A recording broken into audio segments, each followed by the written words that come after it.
దీనిని నేను చాలా సునాయాసముగా నేను డీల్ చేయగలుగుతానంటే వ్యవహారంలో నేను చేయగలుగుతాను. అంటే ఏమి జరిగినా ఆ జరుగుతూ ఉండేదంతా ఎటువంటిదంటే కేవలం మధ్యలో జరుగుతున్నాయి అవంతే. అది రియల్ కాదు, ఇది రియల్గా ఉండేదాన్ని పోగొట్టడం అనేటువంటిది ఎవరి నుంచి కూడా కాదు. రియల్ కానటువంటిది జరుగుతూ ఉన్నది అనేటువంటిది ఇక్కడ చాలా స్పష్టమవుతుంది. అలా స్పష్టమైనటువంటి వాడు ఎదురుగా వీడికి ఏమేమి జరిగిపోయినా సరే, బాంబు వేసి బ్లాస్ట్ చేసినా సరే చిరునవ్వుతో ఉండగలడు. అది ఆ శుద్ధ మనస్సు యొక్క తత్వం. ఇది కొద్దిగా అర్థమైందా? ఇప్పుడు ఏంటంటే, ఇప్పుడు సచ్చరితం అని కదా అంటున్నాం. సచ్చరితం అనేటప్పుడు ఇక్కడేంటంటే, ఇక్కడ సచ్చరితం అని అన్నప్పుడు అంటే అలా ఉండుట అనేది దానిని గురించి కొద్దిగా చెప్పిన తర్వాత, ఇప్పుడు నేను ఎప్పుడు అలా ఉండలేనుగా, ఎప్పుడు అలా ఉండాలా, అది నా యొక్క సహజ స్థితి. కానీ నేను నా వ్యవహారాలు నేను చేయాల్సి ఉంది. నా వ్యవహారాలు చేయకపోతే ఆకలి అవుతుంది. ఆకలి అయినప్పుడు భోజనం కావాలంటే దానికి ఊరికి ఎక్కడి నుంచి వస్తుంది భోజనం? కాబట్టి ఏం చేయాలి?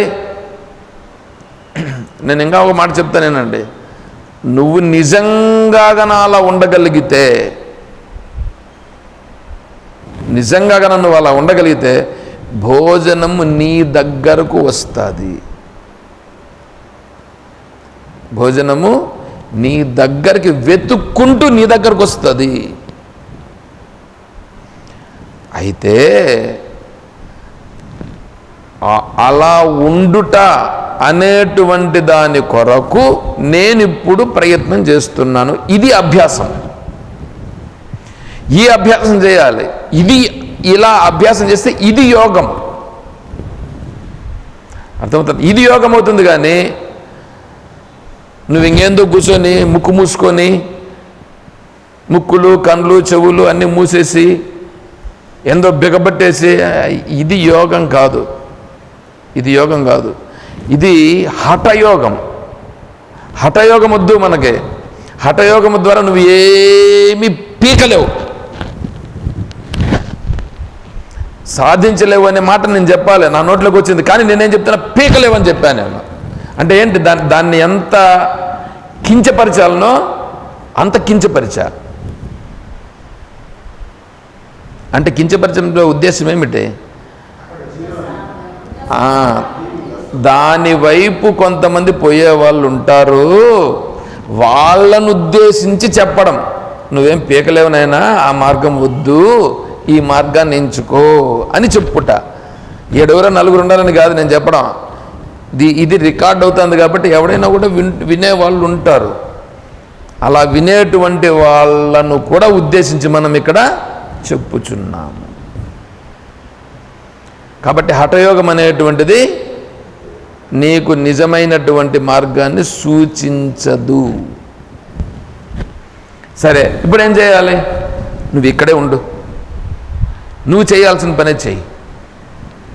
ఏ పని గొప్పది కాదు, ఏ పని తక్కువ కాదు. మొన్న స్టార్ట్ చేసాం. మొన్న చెప్పాను, బ్రాహ్మణ క్షత్రియ వైశ్య శూద్రులని నలుగురున్నారు. వాళ్ళు చేసే వృత్తిని బట్టి, వాడు చేసే పనిని బట్టి వాడు బ్రాహ్మణ క్షత్రియ వైశ్య శూద్రుడు. అంతేగాని వాడు పుట్టిన దానిని బట్టి కాదు.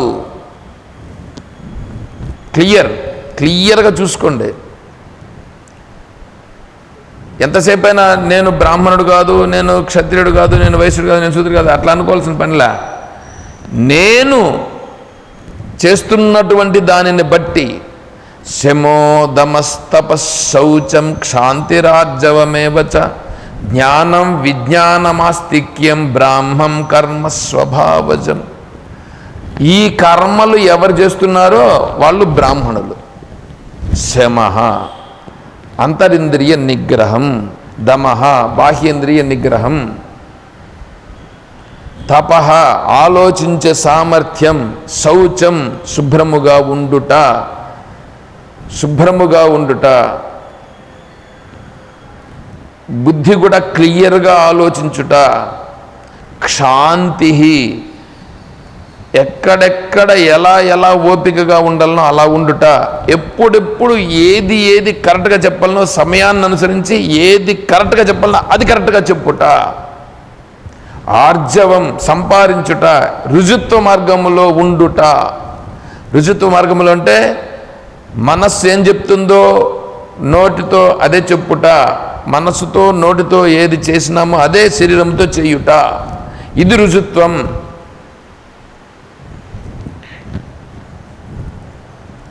జ్ఞానం అంటే ఇప్పుడు మనం చేస్తున్నాం చూడండి, శుద్ధ మనస్సు అనేటువంటి దానిని తెలుసుకునుట. ఇప్పుడు తెలుసుకుంటున్నాగా, ఇది జ్ఞానం, విజ్ఞానం.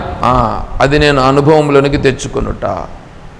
ఈ లక్షణాలు ఎవరికైతే ఉన్నాయో వాళ్ళు బ్రాహ్మణులు. పుట్టుకతో బ్రాహ్మణులను చెప్పలేదు భగవద్గీత.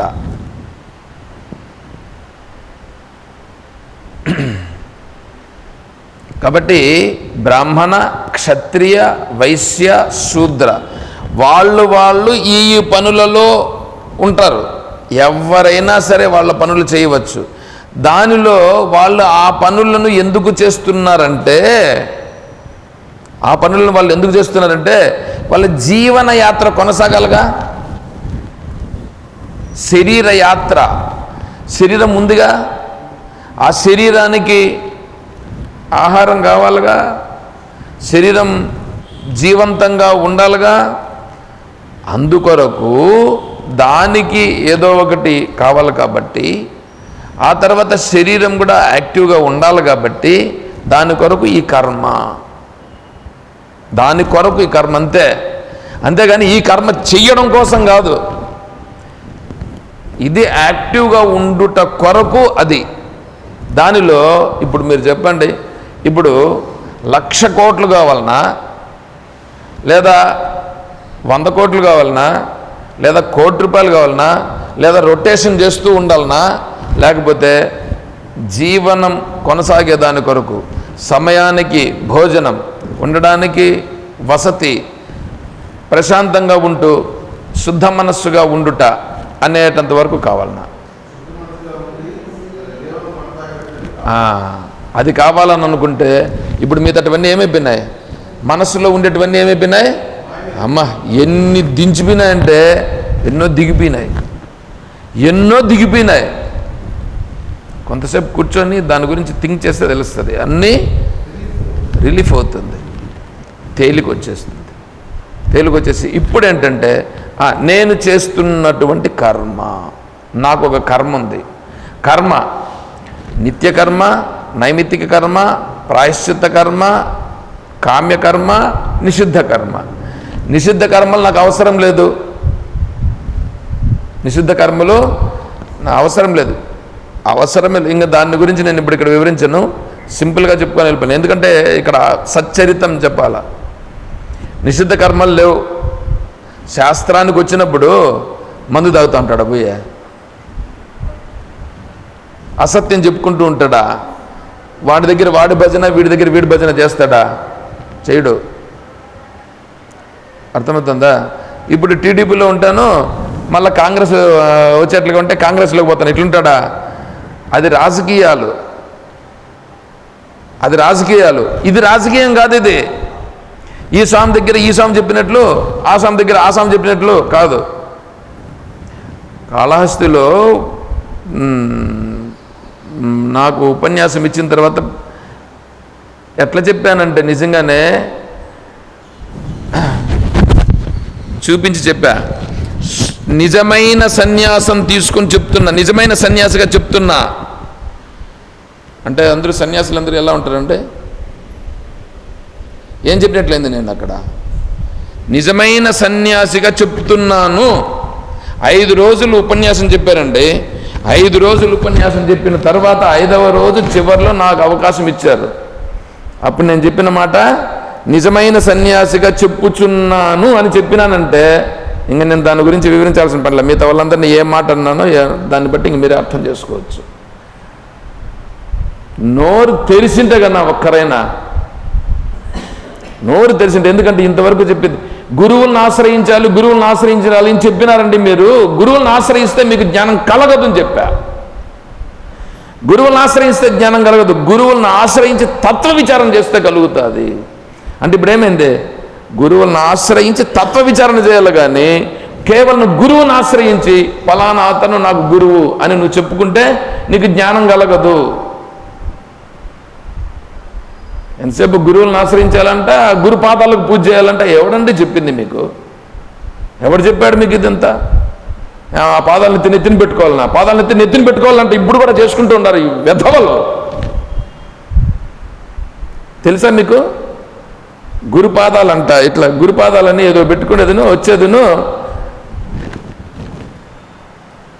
ఏంది కలుగుతుంది? పిచ్చి కాకపోతే చెయ్యి అక్కడ పారే, ఇసురు అక్కడ పారే. ముందు తత్వ విచారం చేయవయ్యా, ముందు తత్వ విచారం చేయి. అది గురువులు చెప్పాల్సినటువంటిది. అర్థమవుతుంది నేను చెప్తాను. మీకు ఈ విషయాలు కన్నా తెలిస్తే కొన్ని తెలుస్తుంది. ఇట్లాంటి పద్ధతులన్నింటినీ చేసి పెట్టి వాళ్ళ దాన్ని పెంచుకునేదని చేస్తున్నారు. ఇవన్నీ తీసి వారగబెట్టు, నిషిద్ధ కర్మలు తీసి వారగబెట్టు. ఒక్కరు కూడా మాట్లాడలేదండి. నేను ఇవన్నీ చెప్పా, అక్కడ రికార్డ్ చేద్దామని అనుకున్నాను, కానీ రికార్డ్ చేస్తే కొద్దిగా బాగుండదనే ఉద్దేశంతో నేను చేయలేదు అంతే. లేకనంటే రికార్డ్ నాకు ఎంత ఇది వచ్చిందో, నువ్వు పిలిచినా సరే పిలవకపోయినా సరే, నువ్వు పిలిచినా సరే నెక్స్ట్ టైం, నువ్వు పిలవకపోయినా సరే నేను ఒక నిర్ణయంలో ఉన్నా నేను. కాబట్టి చెప్పా, కరెక్ట్గానే చెప్పా. సరే, అందరూ మళ్ళీ వాళ్ళు చెప్పాల్సింది సారాంశం అంతా చెప్పేశారండి అని ఎందుకు చెప్తా ఉన్నారు వాళ్ళు వచ్చి. మళ్ళా సారాంశం అంతా చెప్పేసినానంట నేను అనేదో చెప్తా ఉన్నారు. సరే చెప్పండి మీరు, గమనాన్ని ఉంటే నేను. సరే, నిషిద్ధ కర్మలను వారగబెట్టు. తర్వాత కామ్యకర్మలు, కోరికలు దీని తర్వాత వస్తా. ఈ పాయింట్ మీదనే నేను తర్వాత ఉంది త్యాజ్యం సుఖం కిమ్ అని ఉంది, అది రేపు వస్తుంది. ఈరోజే చెప్పాలనుకున్నా కానీ ఈరోజు చెప్పలేను. అది భోగములు అనేటువంటి విషయాలపైకి వస్తుంది. అది కామ్యకర్మలను విడిచిపెట్టు, అది రేపు వస్తుంది, వివరంగా చెప్తా దాన్ని కొద్దిగా. కామ్యకర్మలు వద్దు, వారగబెట్టు. తర్వాత ప్రాయశ్చిత్త కర్మలు. ప్రాయశ్చిత్తం నాకెందుకు? నేను చేస్తాను అదే దీంట్లోనే ప్రాయశ్చిత్తం వచ్చేస్తుంది. దేంట్లో? ఆత్మజ్ఞానం తెలుసుకునేటువంటి శుద్ధ మార్గంలోకి వెళ్తున్నాం కదా, ఇదే చాలా ప్రాయశ్చిత్తం. దీంట్లోనే ప్రాయశ్చిత్తం అంతా అయిపోతుంది. నువ్వు ఇంకా సపరేట్గా ప్రాయశ్చిత్తం అంటే, ఇప్పుడు కొంతమంది ఏం చేస్తారంటే గుళ్ళు దగ్గరికి వెళ్ళి అడుగేస్తారు. ఈ అడుగేసేది ఇంకొక అడుగు ఇట్లా పెట్టేది, ఇంకొక అడుగు ఇట్లా పెట్టేది. ఏం ప్రయోజనం దాని నుంచి? ఫలానా ప్రయోజనం అని చెప్పండి నాకు. సరే, అదొకటి. రెండవది పొల్లుదండాలు. ఏం ప్రయోజనం? దానికంటే ఎక్సర్సైజులు చేయి, ఎక్సర్సైజ్ చేయి, తెలిసి ఎక్సర్సైజ్ చేయవయ్యా. దానికి మళ్ళీ వీళ్ళు పేరు పెట్టేది ఏం తెలుసునా? అంత భక్తులు నడిచినారట, ఆ భక్తుల పాద ధూళితో నా శరీరం పవిత్రమవుతుందండి. నీ శరీరం పవిత్రం ఎప్పుడు ఉంటుందండి? నువ్వు శరీరాన్ని శుభ్రంగా పెట్టుకుంటే పవిత్రంగా ఉంటుంది. శరీరాన్ని సోపేసి నీట్గా స్నానం చేస్తే శుభ్రంగా ఉంటుంది. కానీ ఆడేం చేసినారు, ఆడ నడిచిండే వాళ్ళంతా ఆ కాళ్ళకి ఏముందో వైరస్లు ఉన్నాయో, బ్యాక్టీరియాలు ఉన్నాయో, ఏమున్నాయో అవంతా కదా వాళ్ళు నడిచినారు. పోనీ వాళ్ళు గుడికి వస్తారు, కాళ్ళన్నా కడుక్కొని వస్తారా? కాళ్ళు కడుక్కొని రావాలనేటువంటి ఇంగిత జ్ఞానం కూడా ఉండదు. వాడు వచ్చేసి ఆడ చెప్పులు అడిచిపెట్టేసి వచ్చి నేరుగా తిరుగుతూ ఉంటాడు. దానికి ఎక్కడెక్కడ తిరిగినాడో ఏమేమి తిరిగినాడో, అసలు వీడు ఇంట్లో కూడా కనీసం టాయిలెట్కి వెళ్ళాలంటే కూడా చెప్పులు వేసుకొని పోవాలనేటువంటిది చెప్తా ఉన్నారు. అట్లాంటిది వాడు ఎంతమంది నడిచి ఉంటారో అట్లా నడిచి ఉంటారు. దానిపైన వీడు పడుకొని పొర్లు దండాలు పెట్టడం అంటే అక్కడ ఏమవుతుంది, ఆ బ్యాక్టీరియానో లేకపోతే వైరస్సో ఏదో నీకు ఇన్ఫెక్షన్ సోకుతుంది అంటే నీ ఆరోగ్యాన్ని నువ్వు చేర్చుకోవడం లేదు, వివేకం లేదు, ఇట్లా వివేకంగా ఆలోచించేది లేదు. దొర్లితే భక్తుల పాదసేవ ఎవడండి చెప్పింది? భగవద్గీతలో ఎక్కడైనా ఉందా అండి ఇది?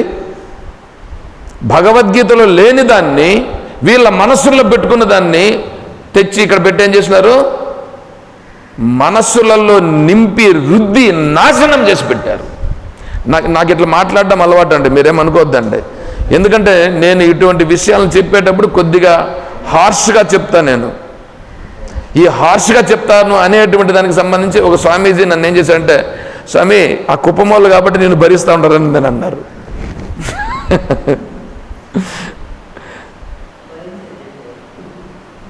కుప్పమోళ్ళు కాబట్టి భరిస్తూ ఉన్నారు, మీ అంత హార్ష్గా చెప్పడం బాగలేదు, మీరు స్మూత్గా చెప్పండి స్వామి అని అన్నారు. నేను స్మూత్గానే చెప్పాలని అనుకుంటున్నానప్ప, కానీ నేను చెప్పాలి, నేను అక్కడ అట్లాగే చెప్తాను, నేనేం చేయలేను. నేను అనుకుంటాను, నేను స్మూత్గా మాట్లాడదామని అనుకుంటాను. నేను అటుకు పోయేటప్పుడు నేను మాట్లాడలేను అయ్యా అని చెప్పాను. నేనేం చేసేది?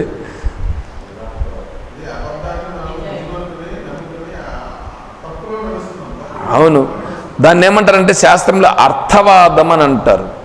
అర్థవాదం అంటే ఏంటంటే ఒక జాగాలో పొగిడేస్తారు, ఒక జాగాల్లో తొక్కేస్తారు. ఇప్పుడు తొక్కాల్సిన సమయంలో తొక్కాలన వద్దా? నేను ఛీ ఛీ అనిపించేటట్లుగా నేనంటే అప్పుడు ఎవడన్నా ఉండేటువంటి వాడంటే, అరే నేను అంత పనికిరాని పని చేస్తా ఉంటాను అని అనిపించాలి వాడికి. అని అనిపిస్తే కదా వాటిలో మార్పు వస్తుంది. అట్లా లేకపోతే ఇది ఎట్లా చెప్తారంటే వాళ్ళు చెప్పేటువంటి వాళ్ళు అది కూడా ఎంత ఇదిగా అంటే, అనేక మంది మహాత్ములు జన్మను సాఫల్యము చేసుకున్నటువంటి మహానుభావులు ఆ భగవంతుని సన్నిధానానికి వచ్చి తిరిగినారు. అటువంటి పాదధూళిని మనము రాసుకుంటే ఎంత పరమ పవిత్రమైపోతాం మనం. అటువంటి దాని కొరకు మనం ఏం చేయాలి? అంగ ప్రదక్షిణ చేస్తే ఈ శరీరం అంతా కూడా పరమ పవిత్రమైపోతుంది. ఎట్లుందండి ఇది చెప్తా అంటే దీన్ని బట్టి ఏమైంది ఆడ? నేను కూడా అంగ ప్రదక్షిణ చెయ్యాలి అనే భావన అనిపిస్తుంది లేదా? నేను చెప్తాను అది ఎట్లుంది? ఛీ అనిపించేట్లుందా లేదా? ఛీ అనిపించాలన్నా నీకు సైన్స్ గురించి ఏం తెలుసు అండి? సైన్స్ గురించి నీ శరీరం బాగుంటే, శరీరమాద్యం ఖలు ధర్మ సాధనం. శరీరం ఉంటే కదా నువ్వేమన్నా పని చేయగలుగుతావు. శరీరానికి వైరస్ బ్యాక్టీరియా వచ్చి నువ్వు ఆ శరీరం అనారోగ్యానికి పాలైతే ఏం చేయగలుగుతావు? అంటే ఆ ఇంజన్ను సక్రంగా పెట్టుకోవాల్సిన బాధ్యత ఎవరిది? నాది కదా. ఆ ఇంజన్ను బాగా పెట్టుకోవాలి వద్దా? ఆ ఇంజన్తో ఎప్పుడు అవసరం లేదు నాకే. ఆ ఇంజన్తో అవసరం లేనప్పుడు అవసరం లేదు. అంటే ఏ తత్వం అయితే నేను అయిపోయినానో ఇంకా దీంతో నాకు అవసరం లేదు అన్నప్పుడు అది ఎట్లన్నా ఉండనిలే, ఇంకా నాకు దాంతో పనిలే. అప్పుడు ఇప్పుడున్నాను అట్లా. కాబట్టి ఏం చేయాలి? నేను దీన్ని ఎంత జాగ్రత్తగా పెట్టుకోవాలంటే, ప్రపంచంలో ఉండేదాన్ని దేన్నైనా సరే నువ్వు మళ్ళా సంపాదించుకోవచ్చు, దీనిని సంపాదించుకోలేవు. కాబట్టి ఆ శరీరాన్ని ఏం చేయాలా? ఎంత జాగ్రత్తగా పెట్టుకొని సంరక్షించుకోవాలి చెప్పండి? అంత జాగ్రత్తగా పెట్టుకోవాలా. మీరు చెప్పండి, మీకు 70, 80 ప్లస్ అట్లా ఉన్నాయి కదా, 40 ఏండ్లు ఉన్నప్పుడు ఉండేటట్లుగా చేయగలరా మీరు? అంటే ఎంత లాస్ చేసుకున్నాం. ఇప్పుడైనా నేను చేసుకోవాలనే ఫీల్ కలగలనా వద్దా? ఇంత వేస్ట్ చేసిన నేను నా శరీరము ఈ కాలాన్ని తెలుసుకోకుండా ఇంత వేస్ట్ చేసినాను, ఇప్పటి నుంచి నేను ఖచ్చితంగా తెలుసుకుంటాను అని కదా ఉండాలా. అది తెలుసుకున్నప్పుడు ఆ వివేకం అనేది కలగాల. వివేకం కలిగి నేను ఎట్లా చేయాలా అనేటువంటి దాని వైపు మార్గాన్ని ఎంచుకోవాలి. కానీ ఇప్పుడు కూడా మళ్ళా అదే మార్గంలో ఏదో ఎత్తుకునేదంట నెత్తిని పెట్టుకుంటే ఆ గురువు వచ్చి ఈ నుంచి రక్షిస్తాడంట. ఇంకొకటి తెలుసా, వీడు ఇక్కడ ధ్యానం చేస్తూ కూర్చుంటే వీడు గురువు ఒకడు ముందర కూర్చో ఉంటాడు, ఈడొకడు కూర్చొని అంటే వాడి గురువు వాడు అక్కడెక్కడో ఉన్నాడంట. ఇదే కుప్పంలోనండి వాడు గురువు ఎక్కడో ఉన్నాడు వేరే దేశంలో, వాడు ఇప్పుడు ఇక్కడ కూడా కూర్చుంటే శాటిలైట్లో ఇది పోయి దాన్ని కనెక్ట్ అవుతుందంట. వాడు అక్కడి నుంచి వీడు ఇక్కడ కురిపిస్తాడట. చెయ్యి ఏ దరిద్రం పట్టిన వల్ల కొంచెమైనా బుద్ధి జ్ఞానం లేదరా మీకు? మళ్ళా వాళ్ళు పీజీ చేసినారండి. పీజీ చేసినటువంటి వాళ్ళు నాకు ఎంత బాధ అనిపించిందంటే, ఇంత అమాయకులా దేవుని దగ్గరకు వచ్చేటప్పటికి మాత్రం ఏది చెప్తే అని వినేసేయడమేనా, కొంచెం కూడా ఆలోచన చేయడం లేదా అనిపించింది. ఎప్పుడు ఇంతకుముందు ఇక్కడ కుప్పంలో పనిచేసిన అప్పుడే చెప్పనా వేస్ట్ విడిచిపెట్టేసాం, అవసరంలే.